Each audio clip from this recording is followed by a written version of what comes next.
The stagecoach careened off the rocky path, dust billowing like smoke as Georgiana Wilson clung to the door frame, her knuckles white beneath her gloves, knowing this journey through Nevada territory in the summer of 1873 might be her last. The horses screamed and the driver shouted curses into the wind as masked riders closed in from both sides, their revolvers glinting in the merciless sun.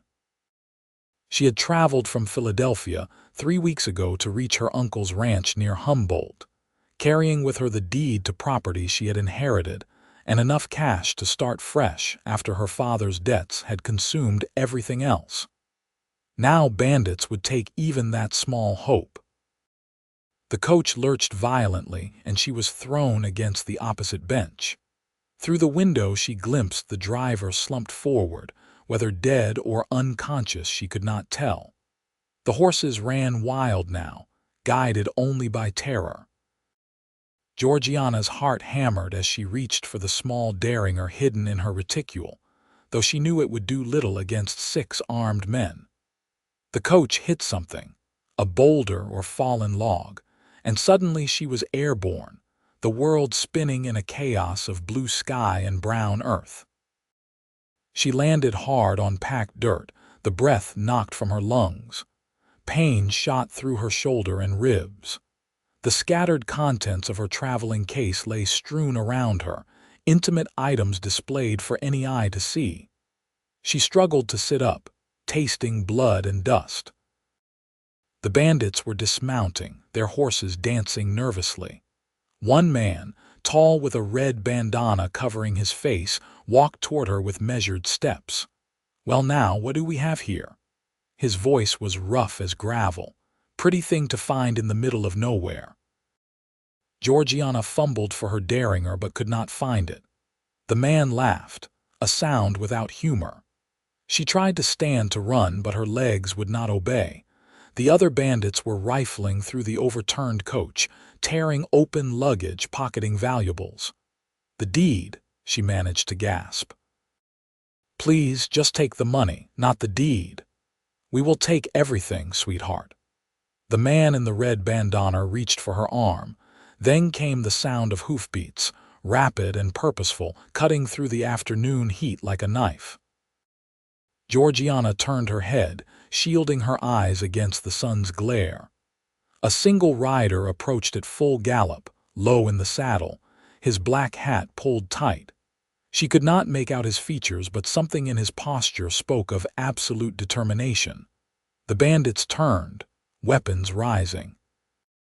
The lead man cursed and grabbed Georgiana by the hair, hauling her upright despite her cry of pain. "Back off or the girl gets a bullet."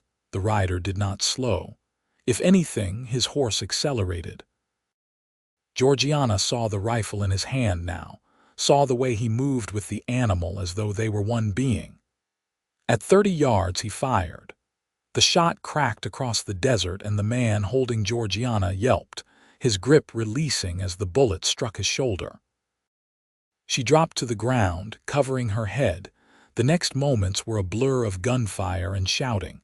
The rider charged through the cluster of bandits, his horse scattering them like pins. Another shot. Another.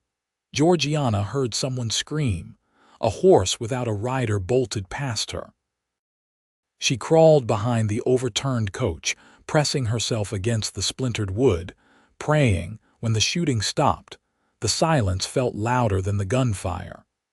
She heard footsteps approaching and squeezed her eyes shut. Certain death had finally come. But the voice that spoke was different, younger, tinged with concern rather than malice. "Madam, are you hurt?" Georgiana opened her eyes.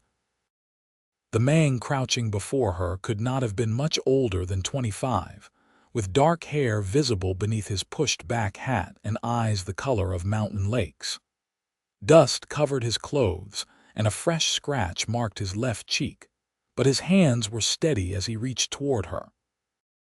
"Can you stand?" he asked. "I think so." Her voice came out hoarse. She accepted his hand and he pulled her up with surprising gentleness. The world swayed and he caught her elbow, steadying her. Easy now, you took quite a tumble. Georgiana looked around.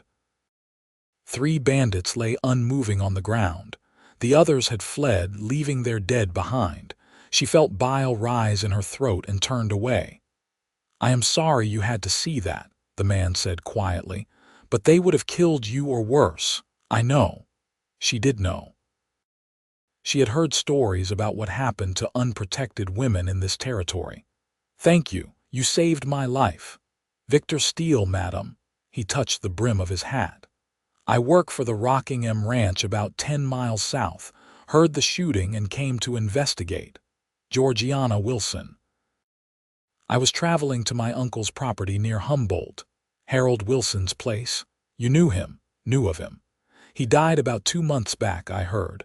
I am sorry for your loss. Georgiana nodded, blinking back tears that came partly from grief and partly from shock. He left me his ranch. I have never met him, but he was my mother's brother. It is all I have left in the world. Victor's expression softened. Then we had better get you there safely. Do you know if anything was taken from the coach? Together they searched through the wreckage.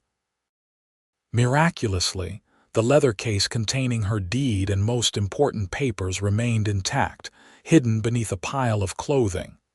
The money was gone, taken by the bandits before Victor arrived, but she still had the land.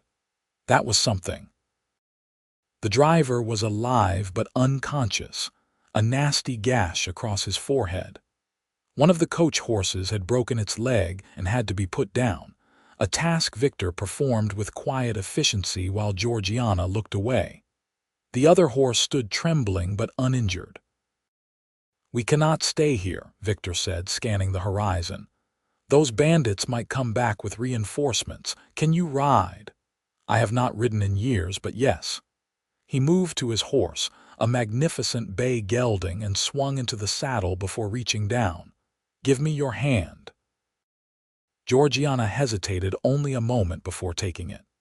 He pulled her up behind him with easy strength, and she had no choice but to wrap her arms around his waist, her face close enough to smell leather and sage and sun-warmed skin. Under different circumstances she might have been mortified, but circumstances left no room for propriety. Hold tight, Victor said, and urged the horse forward. They rode at a steady pace, not running but moving with purpose. Georgiana pressed against his back, feeling the play of muscles as he guided the horse around rocks and through scrubby brush. The afternoon heat bore down mercilessly, but wind generated by their movement provided some relief. She tried not to think about the dead men left behind, tried not to imagine what might have happened if Victor had not appeared. How did you know to come? She asked after a while. I did not know exactly. I was checking fence lines in the northern pasture when I heard the shots. Something about the sound made me think it was not hunters or target practice, just a feeling. I am grateful for your instincts. Where are you from originally, Miss Wilson? Your accent suggests somewhere back east, Philadelphia. My father died 6 months ago. After his debts were settled, there was nothing left. When the letter came from the lawyer about Uncle Harold's property, it seemed like providence. It is hard country out here, different from Philadelphia, I would imagine. Everything is different. She had not meant to sound so lost, but exhaustion and shock were catching up with her. I do not know the first thing about running a ranch. You will learn. People are tougher than they think. They rode in silence for a stretch. The landscape around them was harsh and beautiful, mountains rising in purple distance, sagebrush and rabbitbrush dotting the arid earth. Hawks circled overhead. She saw a jackrabbit dash between bushes and once a small herd of pronghorn in the distance, moving like ghosts. The Wilson place is another hour or so past Humboldt proper, Victor said eventually. But we should stop in town first. You need those injuries looked at, and we need to report what happened to the marshal. Is there a marshal in Humboldt? Marshal Crawford. He is decent enough for a lawman. He will want to hear about the robbery and the men who died. The thought of recounting the events made Georgiana weary beyond words, but she knew it was necessary. Of course. Humboldt appeared on the horizon as the sun began its descent, a collection of wooden buildings strung along a single main street with scattered houses beyond. It was smaller than she had imagined, dusty and worn, but there was life here. She saw people moving about, horses tied to hitching posts, smoke rising from chimneys. A church steeple pointed skyward at one end of town. Victor guided his horse to the marshal's office, a squat building with barred windows. He dismounted first, then helped Georgiana down. Her legs nearly buckled when her feet touched ground, and he kept one hand on her arm until she steadied. "Thank you, I am well. You are injured and in shock. That is not the same as well." Marshal Crawford turned out to be a broad-shouldered man in his 50s with iron gray hair and eyes that missed nothing. He listened to their account without interruption, occasionally making notes. When they finished, he leaned back in his chair. "6 riders, you say? And you got 3 of them, Victor?" "Yes, sir. One in the shoulder who rode off. He will need a doctor soon or risk infection. We will send men out at first light to bring in the bodies and see what we can learn. You did good work today." The marshal turned to Georgiana. "Miss Wilson, I am sorry your introduction to our territory was so violent. We have been dealing with an increase in bandit activity these past months. The gang operating in this area is led by a man called Rafe Hutchins. Vicious character. If he was among them today, you are lucky to be alive." "She needs medical attention," Victor interjected, "and rest. Of course. Doc Brennan's place is 2 doors down, and Miss Wilson, about your uncle's property, there are some things you should know." Georgiana's stomach tightened. "What things?" "Harold Wilson died owing money to several people in town. The ranch itself is clear, but there are debts. Some folks might come calling. How much? I do not have exact figures, but I would speak with Thomas Reed at the bank. He handled some of Harold's affairs." Victor's jaw tightened. "Can that wait until morning? Miss Wilson has been through enough today." The marshal nodded. "Tomorrow is fine. Get yourself looked at, miss. And Victor, stop by if you remember anything else." The doctor's office smelled of carbolic and dried herbs. Dr. Brennan was a slight man with gentle hands who examined Georgiana's injuries with practiced efficiency. Bruised ribs, a sprained shoulder, various cuts and scrapes, nothing broken. He cleaned her wounds, bandaged what needed bandaging, and gave her a small bottle of laudanum. "For the pain tonight," he explained, "but use it sparingly, and rest is the best medicine now." "What do I owe you?" Georgiana asked. "We can settle accounts later. You have had a difficult day." Outside, evening was falling, painting the sky in shades of orange and pink. Victor waited on the wooden sidewalk, his hat in his hands. He straightened when she emerged. "How are you?" "Battered but functional." She managed a weak smile. "I should find lodging for the night and head to the ranch tomorrow. There is a boarding house run by Mrs. Chen. She keeps clean rooms and asks few questions. I will take you there. You have done so much already. I cannot impose further. Miss Wilson, you are exhausted, injured, and new to this town. You are not imposing. You are accepting help when you need it, which is just good sense." Something in his tone, firm but kind, reminded her of her father before the gambling had consumed him. She found herself nodding. "Then I accept with gratitude." Mrs. Chen's boarding house was a 2-story building at the edge of town, freshly painted white with blue shutters. The proprietor herself was a Chinese woman, perhaps 40 years old, her hair pulled back in a neat bun, her English precise. She showed no surprise at Georgiana's disheveled state, simply quoted a price that seemed reasonable and led them upstairs. The room was small but immaculate, with a real bed, a washstand, and a window overlooking the street. Clean curtains moved in the evening breeze. After Philadelphia's cramped tenements where she had spent her final months, it seemed like luxury. "I will have water brought up for washing, Mrs. Chen said, "and there is stew if you are hungry." "Thank you." Georgiana sat carefully on the bed, every muscle protesting. Victor remained in the doorway, suddenly awkward. "I should go, you need rest." "Mr. Steele," he turned back, "thank you for everything. I truly owe you my life." "I am just glad I heard those shots." He settled his hat back on his head. "I will come by in the morning if you would like, to go with you to the bank and out to the ranch. You should not go alone. I would appreciate that very much." After he left, Georgiana sat in the quiet room watching darkness gather outside her window. The events of the day crashed over her in waves. She could have died today. Should have died, probably, if not for a cowboy with good instincts and a fast horse. Her hands began to shake and she clasped them together, willing herself to stay composed. A knock announced the water for washing. She cleaned herself as best she could, hissing at the pain when soap touched raw scrapes. Her dress was ruined, torn and stained beyond repair, but she had other clothes in the salvaged case. She changed into a nightgown and sat by the window, too restless for sleep despite her exhaustion. The town was quiet now, just occasional sounds of voices and horses. Stars emerged overhead, more than she had ever seen in Philadelphia, the sky vast and dark and alien. This was her life now, this raw place where violence came without warning and strangers risked their lives for people they had never met.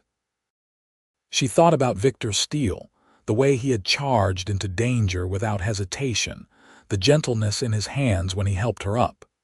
He was younger than she had first thought, perhaps only 24 or 25. She herself had just turned 22.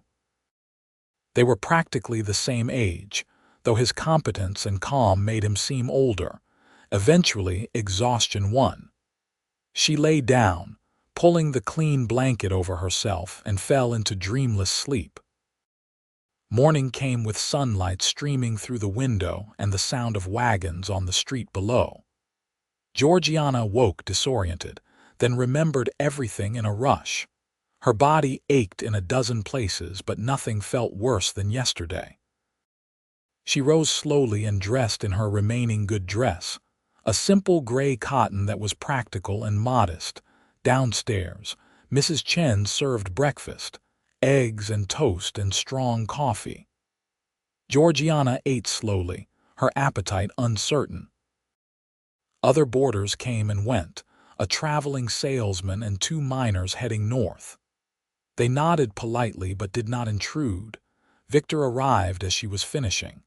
He had cleaned up since yesterday, his clothes fresh, his dark hair still damp. He carried a bundle under one arm. "Good morning, Miss Wilson. How are you feeling?" "Better than I have any right to, I suppose. And please call me Georgiana." "Then you must call me Victor." He set the bundle on the table. "I took the liberty of retrieving more of your belongings from the stagecoach site. The company will salvage what they can, but I thought you might want these sooner." She opened the bundle to find more of her clothes, her mother's Bible, and the small degria type of her parents on their wedding day. Her throat tightened. "Thank you. This is very kind." "Are you ready to face the bank?" "As ready as I will ever be." The bank was a solid brick building, one of the few in town not made of wood. Thomas Reid, the banker, was a thin man with spectacles and an apologetic manner. He spread papers across his desk and explained Harold Wilson's financial situation with uncomfortable precision. "Your uncle owed approximately $800 to various creditors when he died. The ranch itself, as the marshal said, is clear. But the equipment is old, the house needs repairs, and there are no cattle currently on the land. He sold them off last year." Georgiana's heart sank. $800. I had money for supplies and to hire help, but it was stolen yesterday in the robbery. I heard about that. Terrible business. I am very sorry. So what are my options? You could sell the land. It is not prime territory, but the water rights alone are worth something. Or you could try to make a go of it, though that would require capital you do not currently have. Could I get a loan? Reed looked uncomfortable. Banks prefer to loan money to established operations with proven ability to repay. A single woman with no ranching experience and existing debts is unfortunately not a good risk. I am sorry to be blunt. Georgiana looked down at her hands. She had come so far, endured so much, and now it seemed it had all been for nothing. The ranch was worthless to her without money to work it. How much would the land sell for? She asked quietly. Perhaps $3,000 if we found the right buyer. That would clear the debts and leave you with capital to start elsewhere. I see. Victor, who had been standing quietly by the door, spoke up. Could I have a moment with Miss Wilson privately? Reed nodded and stepped out. Victor moved to sit in the chair beside Georgiana's. His expression was serious. What are you thinking? He asked. I am thinking I should sell. What choice do I have? There is always a choice. It might not be an easy one, but it exists. What would you suggest? I cannot run a ranch alone with no money and no experience. Victor was quiet a moment, seeming to wrestle with something. Finally, he spoke. My boss, Martin Nash at the Rockingham, he is always looking for ways to expand. What if I spoke to him about a partnership? He provides capital and expertise, you provide the land. You could learn the ranching business while building something that is truly yours. Why would you do this for me? You barely know me. Because yesterday when those bandits had you, you did not beg or cry, you fought. You tried to protect what was yours. I respect that. He met her eyes. And because if our situations were reversed, I hope someone would help me. A partnership. Would I live on the ranch? The house is yours regardless. It would need work, but it could be made comfortable.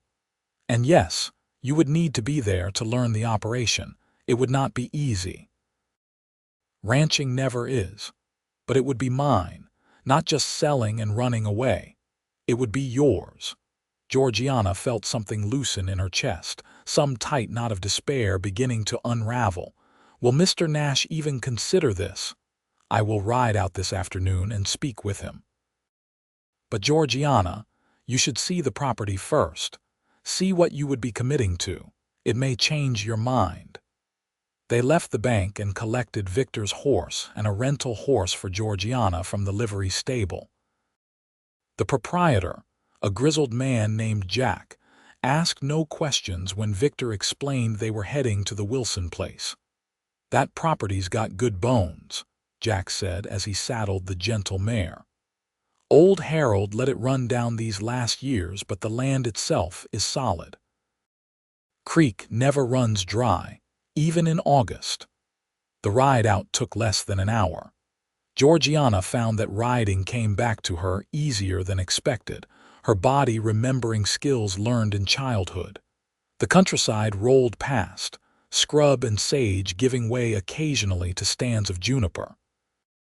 Mountains ringed the horizon on all sides. The ranch appeared around a bend in the trail. The house was small, single-story, built of weathered wood with a sagging porch. The barn was larger, though missing boards in places. Corrals stood empty, their fences in disrepair. But there was a well with a good pump, and she could hear running water from the creek Jack had mentioned. They dismounted and Georgiana walked slowly around the property. The house key had been with the papers from the lawyer. She opened the door and stepped inside. Dust covered everything. The furniture was basic but functional, a table and chairs, a pot-belly stove, a bed frame in the single bedroom. Mice had gotten into the pantry, but the roof looked sound and the windows, though dirty, were intact. It smelled of disuse and loneliness. It is not much, Victor said from behind her. No, But it could be something. She turned to look at him. My father lost everything we had gambling, our home, my mother's jewelry, even the money set aside for my education. I watched him destroy himself and take us down with him. When he died, I felt more relief than grief, and that shame will stay with me forever. Why are you telling me this? Because I want you to understand. This place, broken down and abandoned as it is, represents something I have not had in years. A chance to build instead of watching everything fall apart. If there is any way to make this work, I have to try. Victor smiled, and it transformed his face from serious to something warmer. Then we had better get started. Let me show you the land. They spent the next 2 hours riding the property boundaries. The ranch was not large, about 400 acres, but the creek provided good water and there was adequate grazing. Victor pointed out where fences would need to be rebuilt, where the best pastures lay, where natural windbreaks would protect cattle in winter. With enough investment and work, this could support maybe 200 head, he said. Not a huge operation, but enough to make a decent living. How long would it take to get established? 2, maybe 3 years. The first year would be the hardest. They stopped by the creek to water the horses. Georgiana knelt and splashed cool water on her face, washing away trail dust. When she looked up, Victor was watching her with an expression she could not quite read. "What?" she asked. "Nothing, just thinking you are tougher than you look." "I have had to be." They rode back to the house. While Victor checked the barn's structural soundness, Georgiana walked through the house again, this time trying to envision it clean and repaired, with curtains on the windows and food in the pantry. Her home. The words felt foreign and fragile, but she held on to them. "The barn needs work, but the frame is solid," Victor reported. "We could fix it up." He had the grace to look slightly embarrassed. "I mean whoever you hire once things are settled with Mr. Nash, if things get settled. When will you speak with him? This evening?" "I will come by the boarding house tomorrow morning and let you know what he says." They rode back to Humboldt in comfortable silence. The sun was high and hot, but Georgiana found she did not mind. There was something honest about this land, harsh but not cruel. It demanded respect and work, but it did not lie or cheat.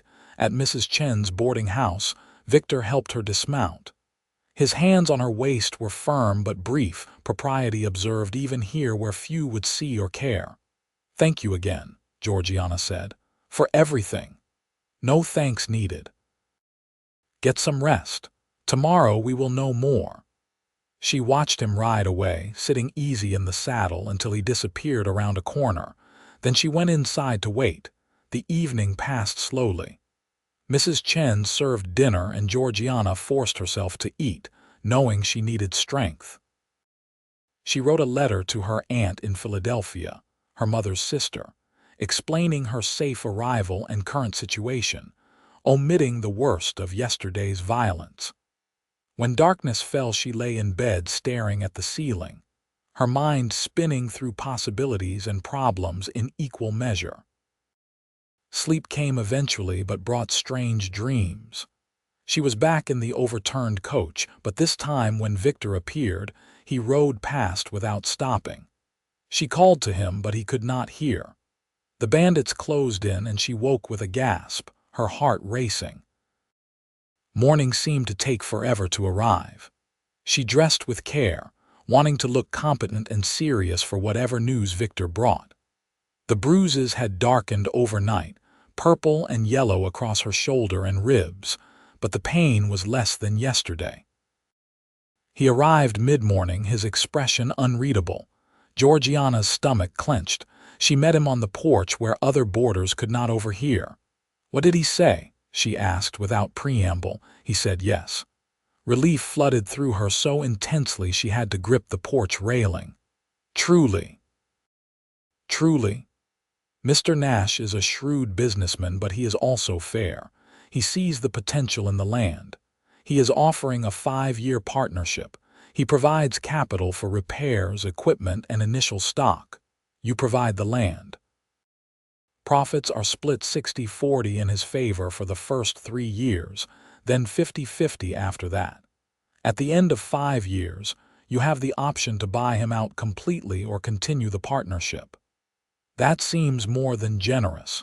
There are conditions. You have to live on the property and work it. This cannot be an investment you ignore. And he wants to send one of his men to live there as well, to oversee operations and teach you the business. Which man? Victor met her eyes. Me, if you are willing. Georgiana's breath caught. You would leave the Rockingham. I would still work for Mr. Nash, just at your place instead of his. He trusts me to run things properly and keep him informed. And I know this country, no cattle and horses. I could teach you. We would be living on the same property. People will talk. The house has a bedroom. The barn has a loft with a stove and space for a bunk. I would live there. It would not be improper. But still, a single man and a single woman. Georgiana, this is Nevada territory, not Philadelphia. People are more concerned with survival than scandal. And if it truly bothers you, we can hire a housekeeper. Mrs. Chen might know someone. She studied his face, looking for ulterior motives and finding none. He seemed genuinely invested in making this work. Why are you doing this? And please do not tell me it is only because you would help anyone. There is something more. Victor was quiet a long moment. When he spoke, his voice was low. My family lost everything when I was 16. Drought, disease, debt, the usual story. My father could not take it and he ate his gun. My mother died of a broken heart 6 months later. I have been working other people's land ever since, making other people's dreams come true.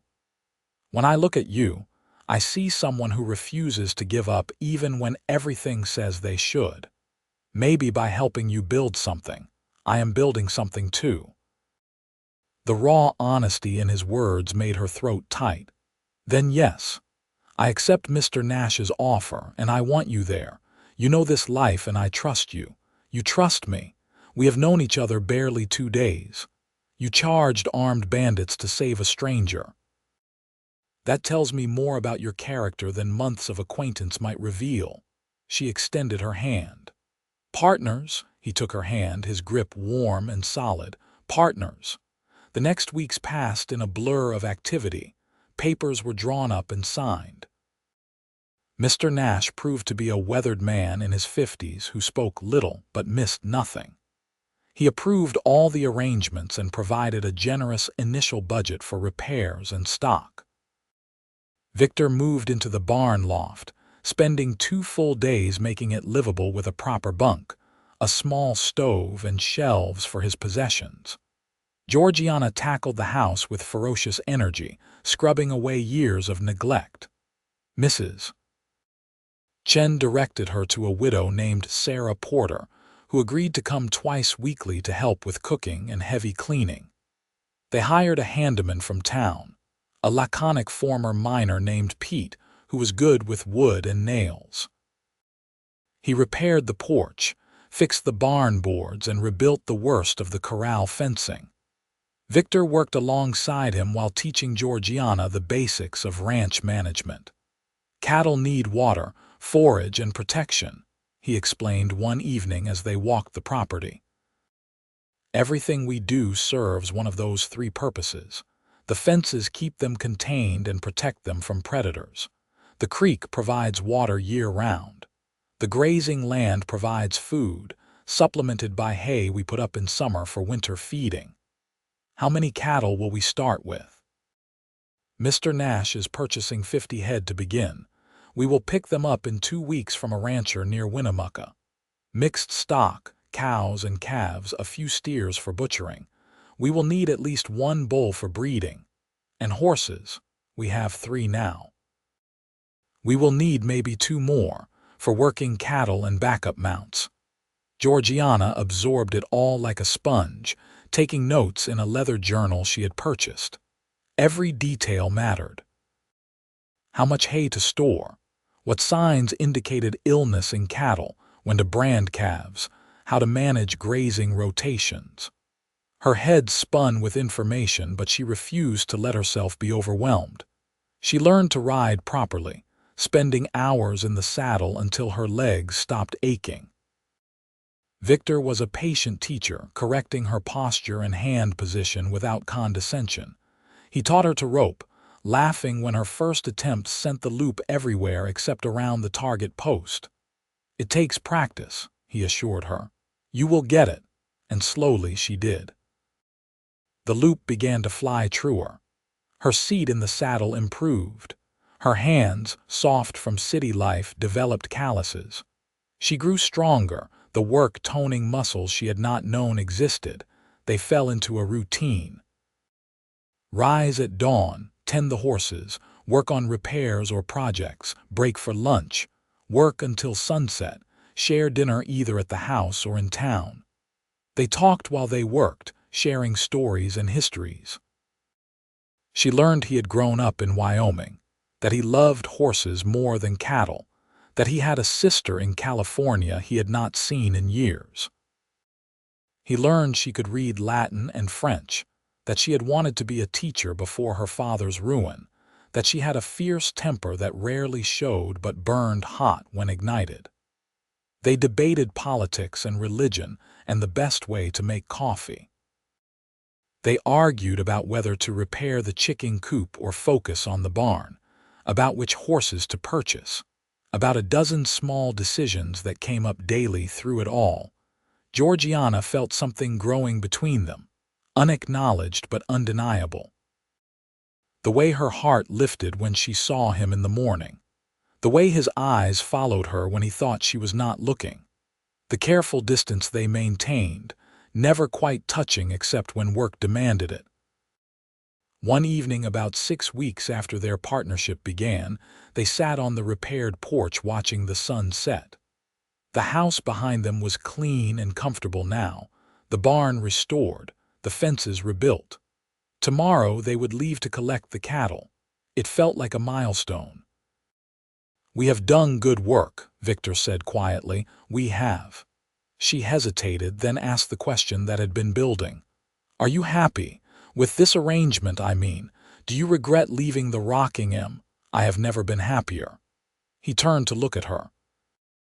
"This feels like mine, even though it is not, like I am building towards something instead of just passing time. It is yours as much as mine. None of this would have happened without you. You give me too much credit. I give you exactly the credit you deserve." She met his eyes in the fading light. "Victor, I want you to know that I see what you do here. The early mornings, the hard work, the patience you show teaching me, it does not go unnoticed or unappreciated. Georgiana." Her name on his lips sent a shiver through her. "I need to tell you something." Her heart began to race. "What?" He seemed to struggle with the words.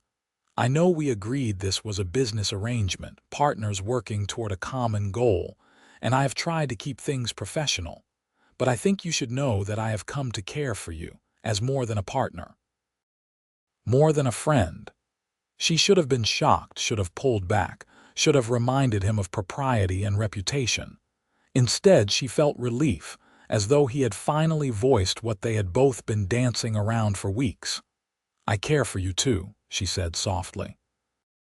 "I have been trying not to, telling myself it would complicate everything, but I cannot seem to help it. What do we do now? I do not know. What do you want to do? I want to court you properly, to see if this feeling between us is real or just the result of working closely together. But I do not want to risk our partnership if I am wrong about what you feel. You are not wrong." She reached for his hand, and after a moment's hesitation he took it, his fingers warm and rough. "But you are right that we should be careful. We are building something important here. I do not want to risk that either. So we take it slowly, see where it leads." "Yes, slowly." They sat in silence, hands clasped, watching stars emerge overhead. It was not a kiss or a grand declaration, but it felt significant nonetheless. A door opening, a possibility acknowledged. The trip to Winnemucca took 2 days by wagon. Victor drove while Georgiana sat beside him, watching the country roll past. They talked of small things, easy things, but the awareness between them hummed beneath every word. The rancher, a jovial man named Thompson, had the cattle ready. 50 head, mostly Herefords, healthy and well cared for. Victor inspected each animal with care, checking teeth and eyes and hooves. Georgiana watched and learned, asking questions. "You got a good eye for stock," Thompson told Victor approvingly. "And you are teaching the lady right. Not enough women in this business." "She is a quick study," Victor replied. They completed the purchase and began the drive home. 50 cattle moved slowly, requiring constant attention to keep them together and moving in the right direction. Victor rode point while Georgiana took the drag, eating dust but determined to do her part. They made camp the first night under open sky. The herd settled in a natural bowl of land. Victor made coffee and beans over the fire while Georgiana tended the horses. They ate in comfortable silence, tired from the long day. When she went to spread her bedroll, Victor stopped her. "Take the spot by the fire. It will be cold tonight." "Where will you sleep?" "I will take first watch. Someone needs to keep an eye on the herd." "Then wake me in a few hours and I will take second watch." "Georgiana, you do not need to. We are partners, remember. That means sharing all the work." She fixed him with a level stare. "Wake me," he smiled, that transformation of his face that never failed to affect her. "Yes, madam." She woke to Victor's gentle shake a few hours later. The fire had burned low and the night was indeed cold. He showed her what to watch for: cattle getting restless or drifting, predators circling. Then he rolled into his bedroll and was asleep within minutes. Georgiana sat by the fire, feeding it occasionally, listening to the night sounds. Cattle breathing and shifting. Coyotes calling in the distance. Wind moving through sage. The sky was enormous, stars so thick they seemed to merge into rivers of light. She had never felt so small or so alive. When dawn finally came, pink and gold on the horizon, she woke Victor and they started the herd moving again. Her eyes burned from lack of sleep, but she pushed through. They reached the ranch by late afternoon, driving the cattle into the main pasture Victor had prepared. Watching the herd spread out across their land, Georgiana felt pride swell in her chest. This was real. They had done this. "We are ranchers now," Victor said, echoing her thoughts. "We are." Over the following months, they fell into the rhythm of ranch life. The cattle settled well. 2 calves were born, both healthy. They purchased 2 more horses and hired a young man named Danny to help with the heavier work. The ranch began to feel like a living, breathing operation instead of an abandoned dream. Victor and Georgiana continued their careful courtship. He brought her wildflowers once, a handful of Indian paintbrush and lupine that she put in a jar on the kitchen table. She made his favorite dinner, pot roast with potatoes, and felt absurdly pleased when he asked for seconds. They rode out together on Sundays, the one day they allowed themselves to rest from work, exploring the country around the ranch. On one such ride, they stopped at a high overlook that gave a view for miles. The ranch was visible below, their house and barn looking toy-sized from this distance. Victor dismounted and helped Georgiana down, then stood close behind her, pointing out landmarks.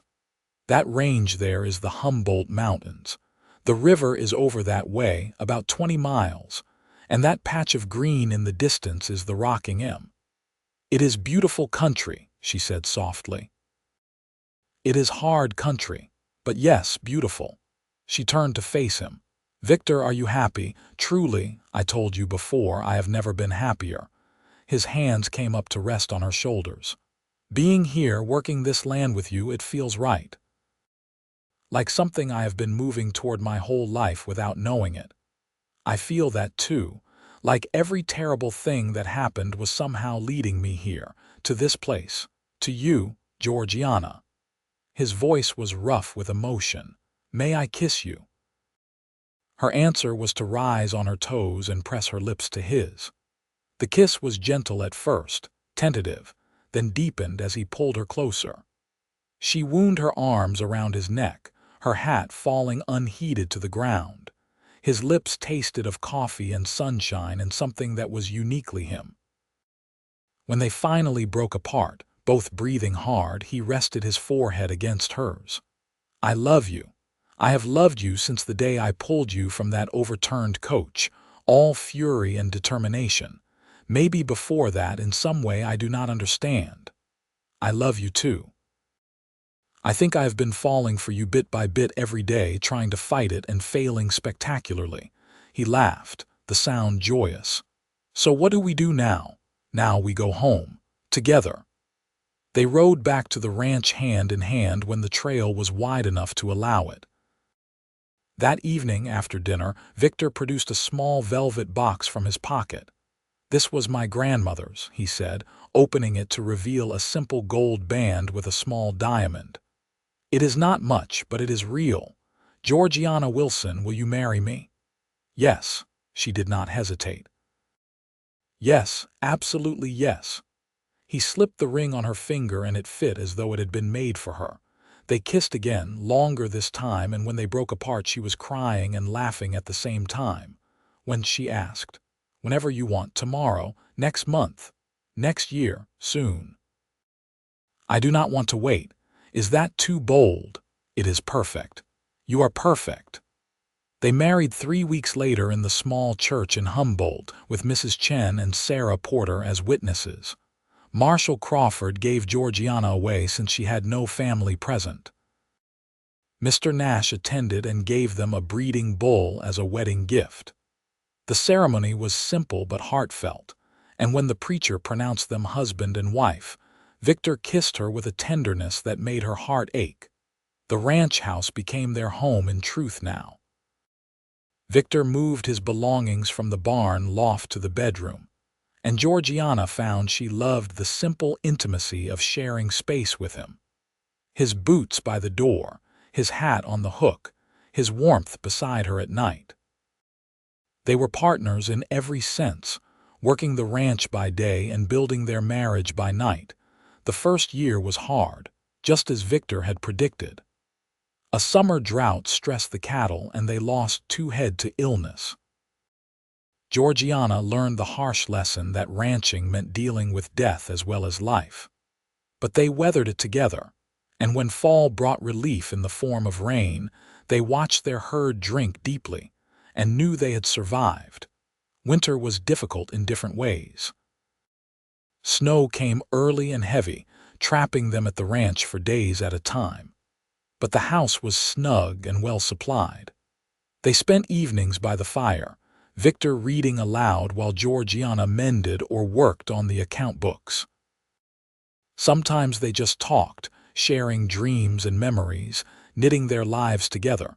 Spring brought renewal. Calves were born in profusion, 10 in the first month alone. The herd was growing.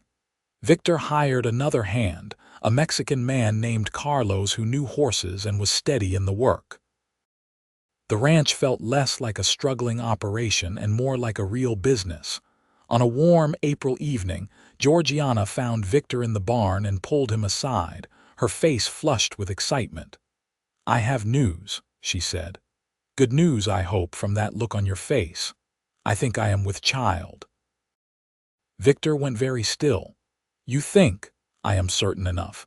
My courses have stopped and I have been sick in the mornings. I have not seen a doctor yet, but all the signs are there." He swept her into his arms, spinning her around despite her laughing protests. "A baby. We are having a baby." "We are. Are you happy?" "Happy. Georgiana, I am beyond happy. I am blessed." Dr. Brennan confirmed what she already knew. The baby would arrive in late October if his calculations were correct. He pronounced her healthy and gave instructions for her care. Victor became absurdly protective, trying to stop her from any heavy work, until she reminded him that ranch women worked right up until their time and she would be no different. "I will not break," she told him firmly. "Women have been having babies since the beginning of time. I am strong and healthy, and this baby is wanted. All will be well." And it was. She carried the pregnancy with relative ease, working through the summer, though she had to modify some tasks as her belly grew. Victor was attentive and tender, his hand often resting on her stomach to feel the baby move. "Boy or girl?" he asked one night. "I do not know. Which would you prefer?" "Healthy. That is all I care about. But if you could choose, a daughter who looks like you." "Smart and stubborn and beautiful." "I was thinking a son who is brave and kind like his father. Then perhaps one of each, eventually." The baby came on a cold October night, 3 weeks earlier than expected. Georgiana's water broke during dinner, and within hours the pains were regular and strong. Sarah Porter came to help and sent Victor to fetch the doctor. He paced the yard while she labored, unable to sit still, praying with an intensity he had never felt before. Dawn was breaking when the baby's first cry split the air. Victor burst into the house to find Sarah cleaning a squalling infant while the doctor tended to Georgiana. She looked exhausted but triumphant. "A son," she said. "We have a son." Victor moved to the bedside and Sarah placed the bundle in his arms. The baby was tiny, red-faced and perfect, with a surprising amount of dark hair.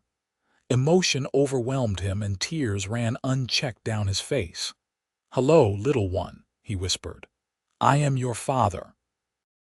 They named him Thomas Harold Steele, after Georgiana's father and uncle.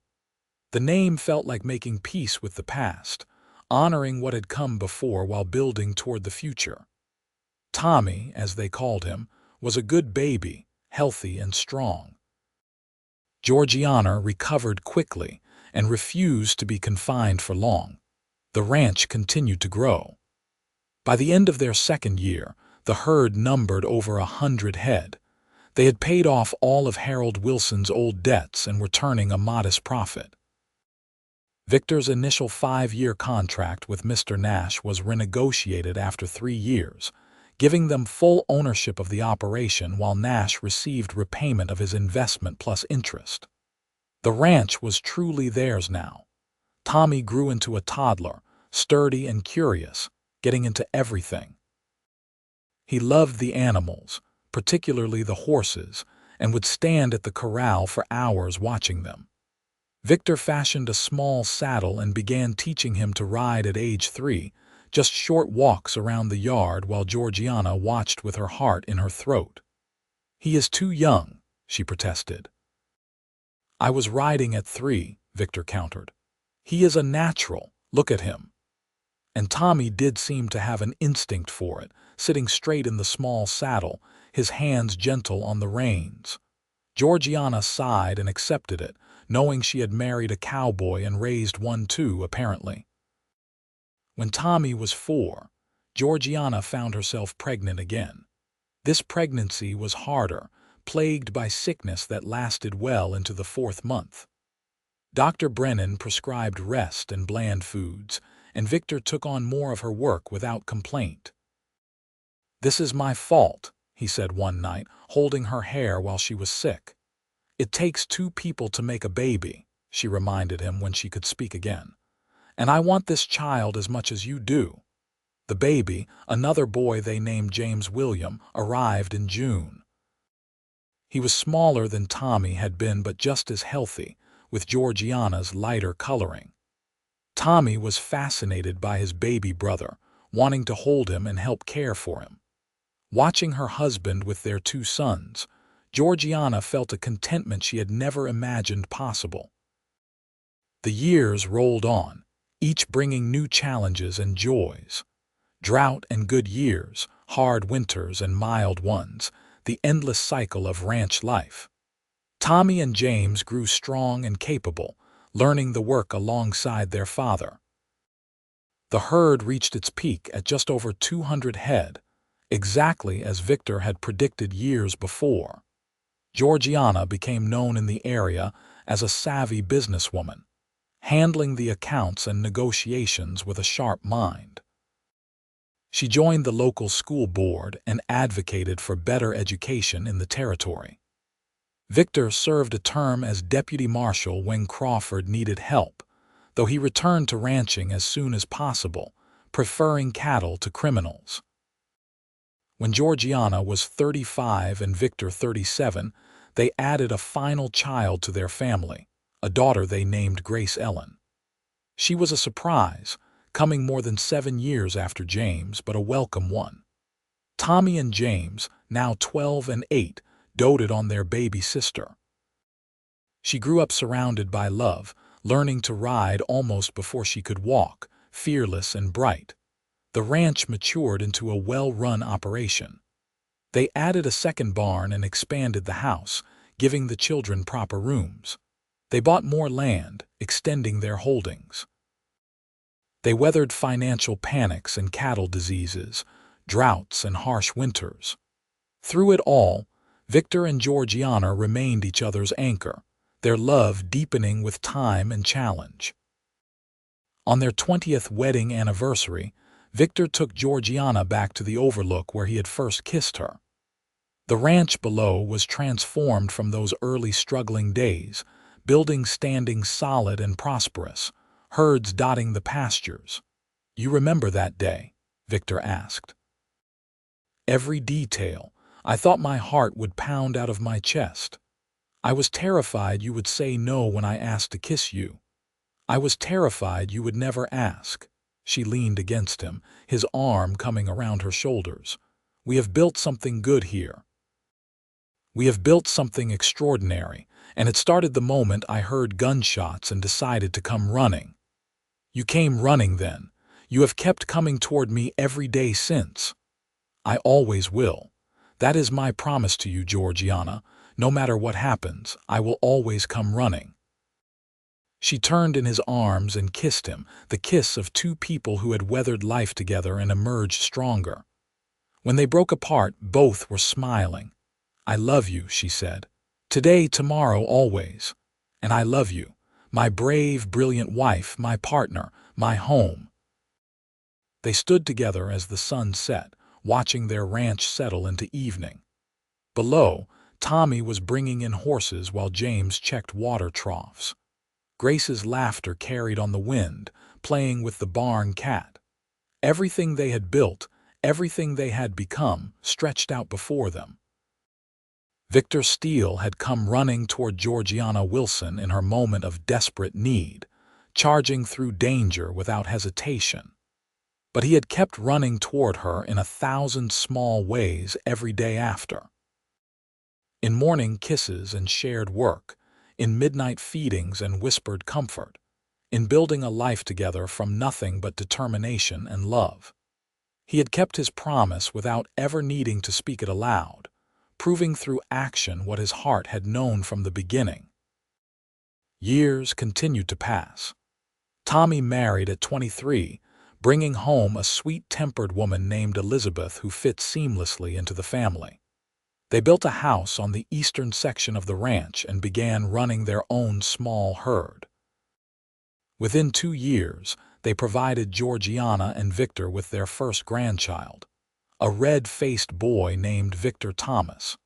Holding his grandson, Victor felt the strange circularity of life, how everything continued and repeated and transformed.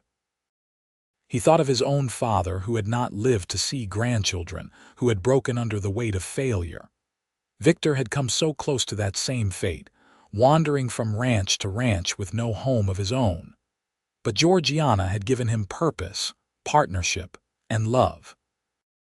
She had saved him as surely as he had saved her that day on the dusty trail. James chose a different path, working as a surveyor for the territorial government, though he came home often and always helped during busy seasons. Grace attended the Teachers' College in Carson City and returned to teach at the Humboldt School, just as her mother had once wanted to do. She married at 24, a lawyer named David, and they stayed in the area. More grandchildren followed, 6 in all, filling the ranch with noise and life during visits. When Georgiana turned 50, Victor threw her a party that brought together neighbors from across the county. They roasted a steer and hired musicians and danced under lanterns strung between the barn and house. Watching her laugh with old friends, her face lined now but still beautiful, Victor felt overwhelmed with gratitude. This woman had bet on them when all logic said she should sell and run. She had worked beside him, borne his children, built an empire from dust and determination. He cut in on her dancing partner and pulled her close. "Happy birthday, my love. Thank you for this, for everything. You made my dreams come true. You made mine true first. I was lost before you. You gave me purpose. We gave each other purpose. That is the way it works." They danced until the musicians tired and the guests began to leave. Their children and grandchildren stayed, helping clean up. The children finally bedded down in various rooms. Georgiana and Victor stood on their porch in the quiet after, looking at the stars. "You ever think about that day?" Georgiana asked. "The stagecoach and the bandits, often. It was the most important day of my life. I was so frightened. I thought I would die there in the dust. Then you appeared and everything changed. You changed everything. You were the one who decided to stay, to fight, to build. I just helped. We helped each other." She took his hand. "That is what we have always done." As they aged into their 60s, they gradually turned over more ranch operations to Tommy and his family. Georgiana's joints ached in cold weather and Victor's back protested heavy lifting. They accepted the changes with grace, knowing they had earned their rest. They spent more time with grandchildren, teaching them to ride and rope, passing on stories and skills. Dr. Brennan had retired, and his son had taken over the practice. Young Dr. Brennan was attentive and modern in his methods. He prescribed tonics and exercises, keeping both Georgiana and Victor as healthy as possible. But time marched on regardless of any doctor's care. On a warm September evening when Georgiana was 64 and Victor 66, they rode out to their overlook one last time. It took longer than it used to, their horses moving at a sedate pace. But they made it, dismounting carefully and settling on the flat rock where they had first declared their love. The ranch spread below, 3 generations now working its land. Tommy's children were teenagers, already showing the skill and dedication of born ranchers. The herd had grown to over 300 head, requiring additional hired men. The original house, expanded twice, stood solid and welcoming. "We did well," Victor said quietly. "We did extraordinary. 2 people who should have failed, alone and desperate, and we built all this. I could not have done it without you, nor I without you." She leaned against him, his arm coming around her as it had 1,000 times before. "Victor, if I could go back to that girl in the overturned coach and tell her what was coming, the work and pain and struggle, do you know what she would say?" "What?" "She would say, bring it on. Because she would know that you were at the end of it. That all the hard times were worth it to get here to this moment with you beside me and our family thriving." Victor's throat tightened with emotion. "I love you. I have loved you every day since that first day, and I will love you every day I have left. And I love you, my rescuer, my partner, my heart." They sat in silence as the sun set, painting the sky in shades of orange and purple and gold. The temperature dropped and eventually they rose, mounted their horses, and rode home together one last time. 3 years later, on a cold December morning, Victor did not wake up. He died peacefully in his sleep, Georgiana beside him. The doctor said his heart had simply stopped, worn out after a long and vigorous life. Georgiana held his hand and wept, not for him, she told their children, but for herself. because now she would have to live without the man who had come running when she needed rescue, who had kept running toward her through every day of their life together. The funeral was attended by hundreds. Victor had been respected throughout the territory, known as an honest rancher and a good man. They buried him on a hill overlooking the ranch, beneath a simple stone that read, "Victor Steele, beloved husband, father, grandfather." He came running. Georgiana visited the grave daily, speaking to him as though he could hear, telling him about the grandchildren and the ranch and small happenings. She did not remarry, never even considered it. Victor had been her partner, her love, the other half of her soul. There could be no replacing him. She lived another 8 years, dying peacefully at age 75, surrounded by children and grandchildren. Her last words were a smile and "Tell Victor I am coming." They buried her beside him, her stone reading, "Georgiana Steele, beloved wife, mother, grandmother. She built dreams." Tommy took over the ranch fully, running it with the same dedication his parents had shown. He taught his children the stories, how their grandmother had been rescued by their grandfather, how 2 desperate people had built something lasting from nothing but love and determination. The ranch passed through generations, always staying in the family, always bearing the mark of that first partnership. The overlook where Victor had first kissed Georgiana became a family place, where proposals happened and anniversaries were celebrated. Young couples would ride there and look down at the ranch, imagining their own futures, inspired by the story of 2 people who refused to give up. Because in the end, that was what mattered. Not the struggles or setbacks, not the droughts or hard winters or moments of doubt. What mattered was that when Georgiana Wilson had needed rescue, Victor Steele had come running. And he had kept running toward her, choosing her again and again, through decades of life lived fully and together. Their love had built not just a ranch but a legacy, proof that 2 hearts united in purpose and devotion could overcome anything. The land remained solid and enduring. The building stood strong. The cattle grazed and new calves were born each spring. And on quiet evenings, when the wind moved through the sage and the stars emerged overhead, you could almost see them there. A young cowboy and a determined woman, riding together across land they had claimed and made their own, their love as vast and endless as the Nevada sky above them.